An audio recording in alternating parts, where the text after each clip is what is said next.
खोपड़ी पे जोड़ तर्ज लगल कोनो मेहरारू अपने दुल्हा से चिरौरी करत बा मास्टर। कैसे मास्टर?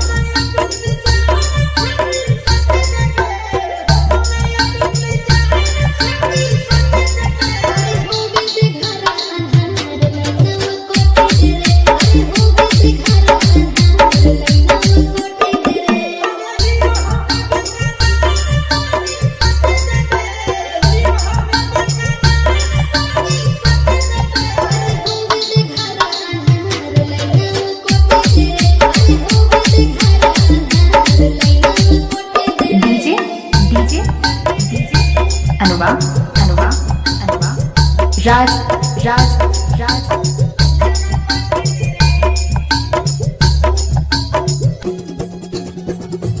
डीजे डीजे डीजे अनुवा अनुवा अनुवा राज राज राज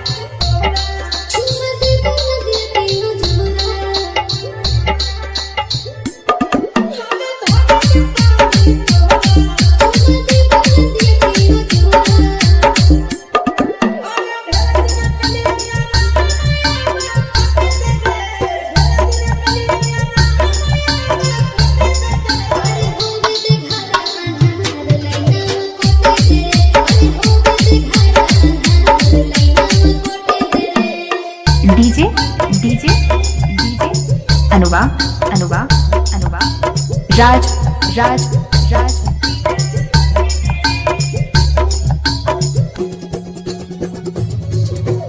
डीजे